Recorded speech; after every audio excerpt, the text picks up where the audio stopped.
Welcome back to the Fulfilled Female Entrepreneur Podcast. It's your host, Cassandra Rosa. I'm a certified life coach and healer and business coach. And the mission behind this podcast is to help you to create a fulfilling life in business. Today, I'm really excited to introduce you to Blair Kaplan Venables. And she is going to be talking about how to F the Instagram algorithm. Welcome back to the podcast, everyone. I'm really excited to introduce you to Blair today, and we're going to be talking about how to F the algo when it comes to Instagram. And I first want to start off by thanking you so much, Blair. I'm really excited that we are connecting for this episode today. I am so honored to be here. What a treat. I love it. Yes. And I saw that you're Canadian, so it's good to connect with another Canadian. Where are you? I'm in Toronto. I love it. Yeah, I'm from Winnipeg, but I'm living in British Columbia. So Nice. I love it out there. It's so beautiful. So I'm excited to introduce you all to Blair Kaplan Venables. She is an expert in social media marketing and the CEO and founder of Blair Kaplan Communications, a British Columbia-based PR agency. She brings 15 years of experience to her clients, including global wellness, entertainment, lifestyle brands. She's the creator of the social media empowerment pillars that she's going to be talking about today that has helped her customers grow their following into tens of thousands in just 1 month, win integrative marketing awards, and more. Recently, US Today listed Blair as one of the top 10 conscious female leaders, and Yahoo listed Blair as the top 10 social media experts to watch. So it's very special she's here. She has spoken on national stages, and her expertise has been featured in many media outlets, including Forbes, CBC Radio, Entrepreneur, and Thrive Global. In the summer of 2023, a new show will be airing on Amazon Prime Video called My Story, which will showcase Blair's life story. She hosts a radical resilience podcast that I'm excited that we'll be chatting on too, and is an international best-selling author. In her free time, you can find Blair growing the Global Resilience Project community, where users share their stories of overcoming life's most challenging moments. Woo, what a bio. that's my bio. Multi-talented, multiversed, and being recognized for your goodness. So I'm really excited to chat with you today. And I always ask all my guests, what does fulfillment mean to you? It's funny. A couple years ago, you know how some people pick a word or a theme? A couple years ago, my word was fulfilled. And I wanted to replace the word busy with fulfilled, because busy to me triggered like anxiety and chaos and like put my nervous system out of whack. And so when people are like, wow, you're so busy, look at all the things you're doing, I'm like, if I feel like that, I'm busy. But if I'm at peace and if I'm fully immersed and love what I'm doing, I feel fulfilled. And so it's funny because I have this check-in with myself when I'm taking things on. Does it make me feel busy or does it fulfill me? And so for me, it's an internal feeling of excitement and calmness. And it's like medicine for my nervous system. I love that. I've never gotten a response like that. And I love that prompt to ask yourself is this going to make you feel busy or fulfilled? And amongst all the beautiful things that you do to give back and make an impact, what's the most fulfilling part? A few years ago, I started something called the Global Resilience Project, fully funded from my social media marketing PR agency. We are now turning it into hopefully a money generating arm of my business. But we are a social enterprise where we provide a safe space for people to share stories of resilience, but we also financially give back to the community. So it's very rewarding. Amazing. I love that. And I definitely want to hear more. So what's the mission behind it? Like, what inspired you to create such a powerful social movement? Content warning, my story is kind of heavy. I'm just going to give you the high level because it's its own journey. But if you can't see me, I'm a vintage millennial. I'm not that old. I like to think I'm not that old, but my father lived with addiction and I'm a child of divorce. So when I was 7, my dad, who I was very close with, he was very deep in his addiction and he had to sell his business and he divorced my mom and was in and out of my life. When I say bad addiction, like he kept a job And he didn't live on the streets, but like he lived almost on the streets. And it was very traumatic for me because he was in and out of my life, lots of false promises. He broke my heart and damaged me. I didn't have, I didn't trust people, and anxiety and depression. But in my 20s, I decided I was given the tools I needed to forgive him. So I decided to just accept him for who he was. And we began a beautiful relationship. And I got a second chance. Until 2018, in December, we learned he was terminally ill. And so I started sharing our story of addiction, resilience, forgiveness. And our story was empowering people to get therapy or forgive someone or, choose sobriety. And so we decided to write a book and gather stories of resilience from around the world and give people a safe space to share their stories, and bookend it with his story, my dad's story, and my story. So when he is no longer here, we can still empower people. However, from that moment on until now, I also suffered the loss of my grandfather, who was like my dad. He helped raise me. On the way home from his funeral, we got in a car accident. I got a concussion. A couple months later, my husband had a heart attack and quadruple bypass surgery. Buckle up. It's about to get bumpy. That's not even the half of it. COVID. My husband's fine, by the way. He didn't die, but it was scary. He almost did, in my opinion. He's like, I didn't almost die. I'm like, yeah, okay. Wink. We struggled this whole time with fertility. Was told I probably couldn't get pregnant naturally. We did get pregnant naturally about a year after the heart attack, but unfortunately we miscarried.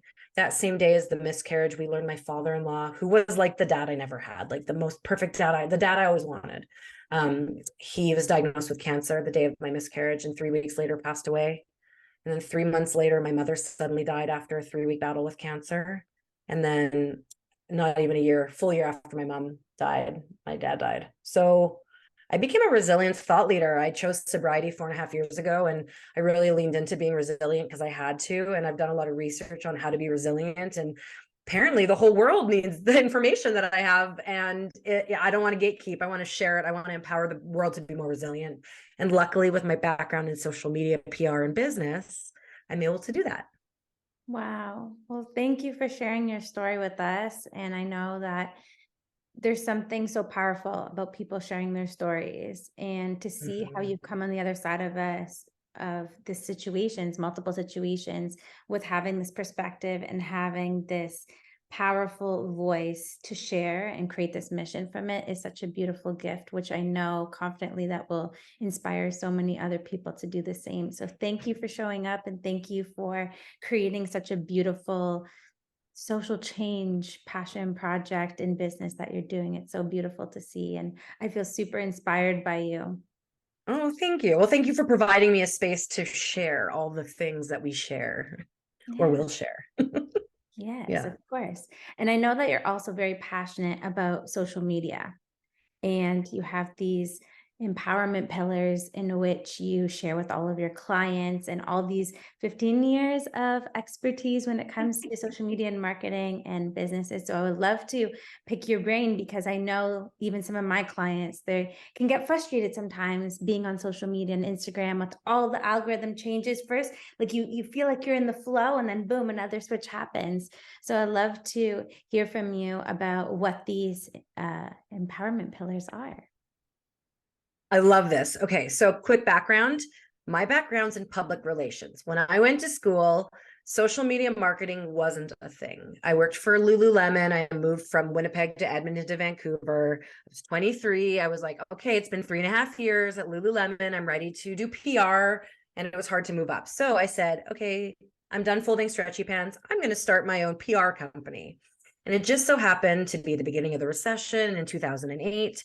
And I was networking my little face off. And every time I sat down with someone, they wanted to learn about my background. And I would say, I'm a public relations professional. And they would say to me, do you know how to use this thing called social media for PR or for marketing? And I always just said yes, but there was no one to learn it from. There was no YouTube videos or experts like me or courses. There was nothing.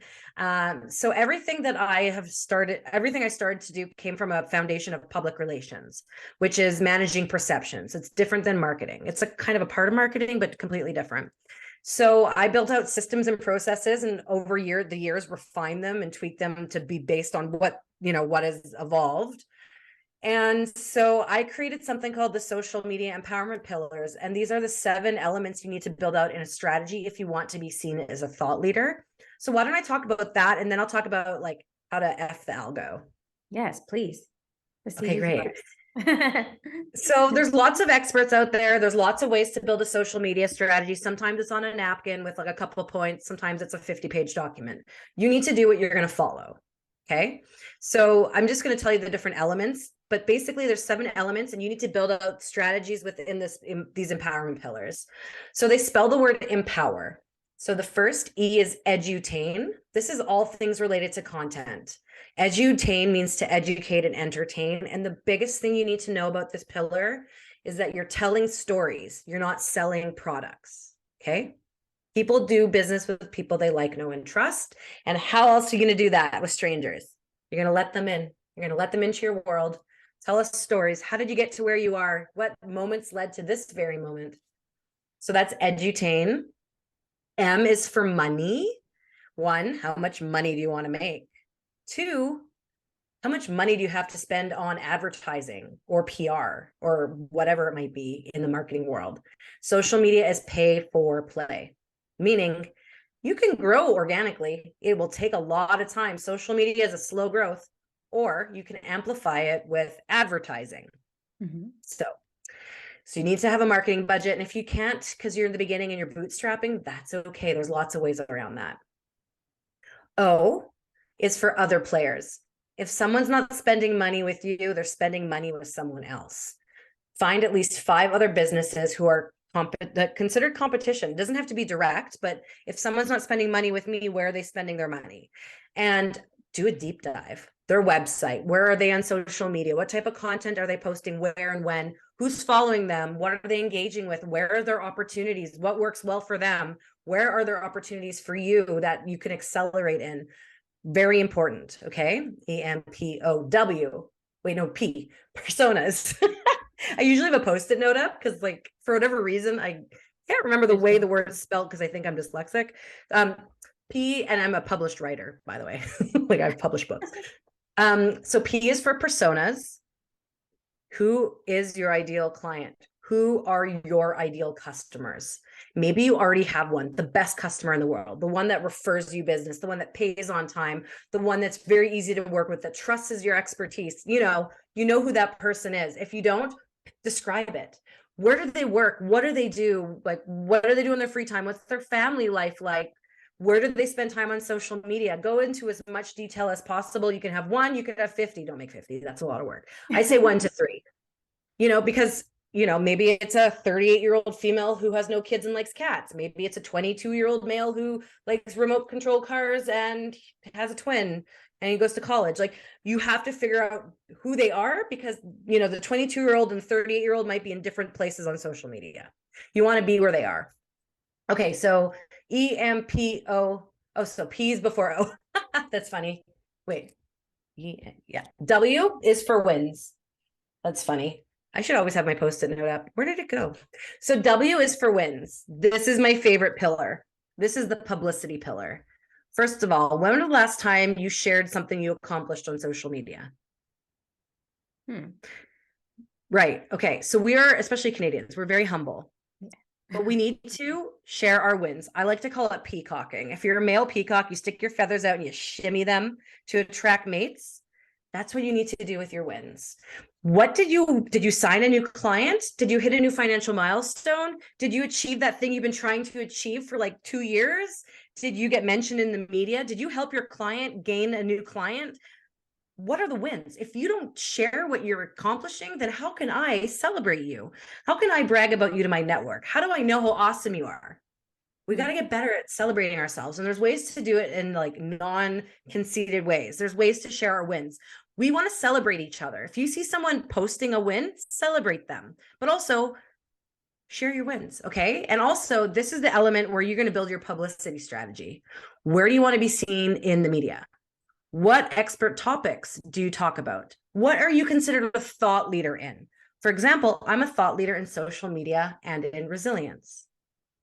Okay.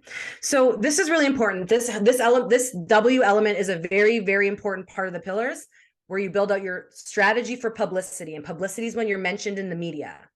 You want to basically build the whole route to where you want to be featured. And it's like climbing a ladder. So we have edutain, money, personas, other players, wins. The next E is for engagement. How much time do you dedicate to social media engagement?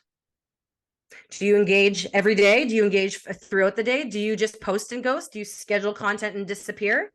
Every time you show up on social media, you're planting a seed. You're planting a seed. When you like something, when you follow someone, when you make a comment, when you engage with a sticker, you're planting a seed. Well, there's Blair. Oh, she likes this. Oh, she likes it. Oh, she followed me. Oh, you're going to know who I am.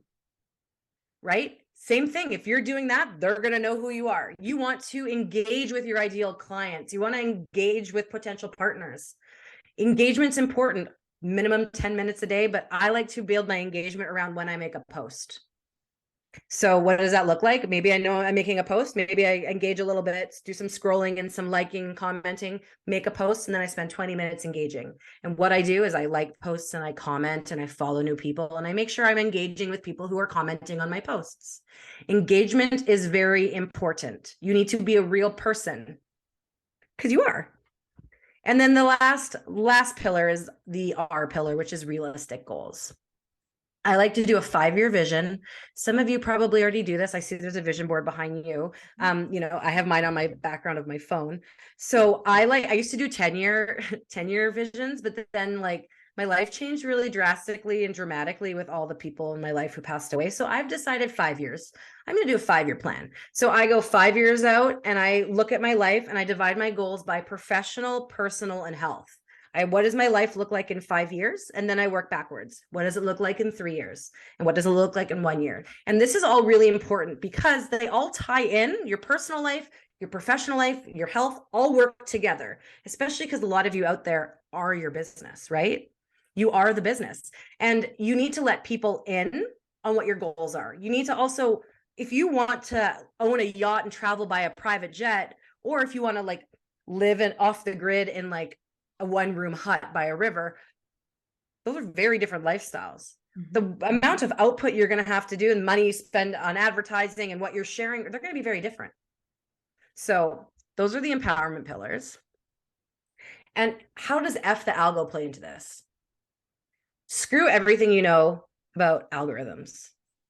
I am so sick of people just creating content because they think it might go viral. They're creating this reel, they hate it, but they know they need to do it because someone said so. Put all that aside, put it in the trash. Post what you want, when you want, how you want, where you want. Show up as you. Tell stories. Am I wearing makeup today? Yes, a little, and Zoom has a filter on me. But sometimes I show up with my hair and a get shit done bun and maybe no bra, but I show up. And I show up on social media and tell a story because you know what? People are here to get to know you. And when you let them in to your world, you start to build the like, know, and trust. And who's going to spend money with you? The people who like, know, and trust you. And so what happens is that you show up and you be real and you let them be on the tip of the iceberg. You show them the mess. You show them the good, the bad, the ugly. You let them in. You get to choose how much, but don't just show them the polished Instagram feed. We want to know the real you. We want to know all the work it takes to get to see what's on the feed. You have your own reality show at the palm of your hands. F the algo, post what you want, when you want, how you want. Maybe you post twice a week today, and then in a month from now, you're posting twice a day. That's fine. Do what you can when you can. F the algo. Love it. Love it. I'm going to listen to this and take in-depth notes. There were so many golden nuggets, like to unpack it all. That would be a whole other. I know, right? It's so a big one. Good. Like so good, like a mic drop moment. I love it. Yeah. So to apply all the pillars, because there's so many of them, and I'm like thinking mentally, okay, I can adjust this. I can work on these goals. Where do you recommend the people listening to start to really embody the empowerment pillars and put aside the algorithm and the things that they feel like they should post and really embrace their authentic way of posting? So That's a great question, because there's a lot of different elements, and these pillars can all be built out at the same time, right? Like there's not, they have to all work together to hold up your strategy. And we're all at different stages. So where do you start? I think you need to start by deciding how far into your life do you want people to be? And what social media platforms do you absolutely hate posting on? Don't do it. And if you're like, Blair, I hate all of it, hire someone. You have to be visible. But like, I'm very active on Instagram, Facebook, and LinkedIn. I have Twitter every so often. I tweet, like every so often I don't. I learned how to use Twitter from like Vancouver's first blogger. I have TikTok. I'm starting to vlog a bit more because I'm about to go on a crazy adventure to Africa and Croatia. Wow. But I ebb and flow, and I don't put pressure on myself.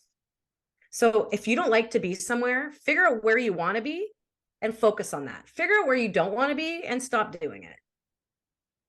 That's like the first thing. Yeah. Yeah. I love that. For me, it's TikTok. TikTok's not my thing. None of the dances, none of the pointing. No, so I get that 100%. I've started using TikTok for vlogs. I'm trying to vlog. And like, if I stay in the groove, great. And if I get out of it, then I get out of it. Like, worse has happened, clearly. It's just social media. Like, it's literally like we're not doing open heart surgery. No one's gonna be like, oh no, you didn't post on TikTok, or you only posted twice this week. It's social media. It's an art form. It's a place to get really fun and creative and do what you want. Yeah. No, I love that. It's getting out of our heads about it, because I feel like, especially as entrepreneurs and all of the gurus that are out there being like, you have to be posting 3 times a day and this and that. Like, I think it's just taking a step back from all of that and really just doing what feels good and brings you joy and tell stories. I love that point that you brought up as and well. if you focus on your business on money generating activities, like that's your priority. Sales calls, like voice, like sometimes on Instagram, I'm sending voice messages to my hot leads and getting them to book a call. Like, that's important and that's still engaging. But you don't get distracted with making content. Like, if you're spending like 5 hours a week filming reels, and like those 5 hours could be used making money with sales. So if you feel like you're doing stuff because you want to and you're passionate about it, great. But if you find yourself, it's like being forced and you're like, oh, I hate this. I don't like to dance on TikTok. I don't like to dance on TikTok. My business bestie made me like do a TikTok with her, and there was a little bit of dancing, and that's like all you're going to get from me. I figure if I don't like it, like I don't make the rules, I just break the rules. Like, if I don't want to do it, I'm not doing it.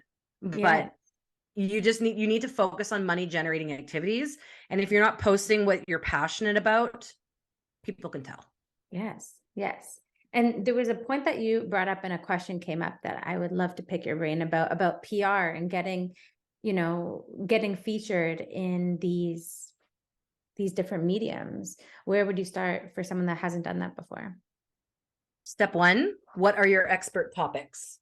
What are you the best in the world at? What do you know the best? 2, once you know that, what publications feature experts that talk about those subjects? Do your research. Maybe you know that there's someone you look up to in the industry. So like Brene Brown or Gabby Bernstein or Amy Portersfield. She's like a top lady in the world of social media. Go do some research. Where has she been featured? When she first started out, what publications were featuring her? What are they talking about? You got to do some research. So that's like a lot of steps, but that's like kind of step 1. What are your expert topics? What publications talk about those topics? And like, where has a leader in their space been featured? I love it. This is very tangible. So many takeaways, so many golden nuggets. And I want to open up the opportunity to share what you're most passionate about sharing about. I know that you have a gift for the listeners and the viewers and your own podcast. I just want to open the stage. What do you want to talk about? Promote yourself. There's so much. I'm going to give you guys like a high bullet point, like speed dating, speed bullets, but like bullets of greatness, not pain. So your gift is a visibility roadmap. It's going to help you on the thought leadership piece. You want to be a thought leader. Thought leaders are sought after by the media. The clients come to you. The other people in your industry come to you to learn. So this is basically a roadmap to help you get there. I'm the most passionate, obviously, about the Global Resilience Project. Right now we have our book open. We're accepting submissions to be in book number 2. There's a nominal fee, but we have payment plans because it's a beautifully designed coffee table style book. I don't, some of you are listening and not watching, but we have 70 stories from around the world in our first book and became an international bestseller. And our second book, we're going to have max 125 stories. We're going to be featured on Amazon Prime. We're going to actually be at the Emmys. We've been invited to a gifting lounge to gift copies of our books to celebrities and media. So if you want to be a part of the global movement and share your story to help others navigate similar challenges, please reach out. I would like to have 125 stories. Maybe there's only going to be 70 again. I don't know. Rolling with it. And my podcast is called Radical Resilience. So that's my active podcast. And there I showcase stories of resilience. I create a safe space for people who want to share. We do that through the book, our website, my speaking. I'm a motivational speaker, and the podcast. And I'm excited because you're going to be on the podcast. Yes. So I'm excited to turn the tables. But yeah, I mean, that's some of the things that I'm really excited about right now. I love it. I love it. So much goodness. We're going to leave links in the show notes or in the description of this video so that you can connect with Blair and really tap into all of the talents, all of the vastness, all the passion, all the purpose that I felt from hearing you speak and share all your goodness. And if they want to connect with you, do you have a favorite platform that is the place where you hang out the most? Yeah, I'm on Instagram a lot. So come find me. I am Blair from Blairland.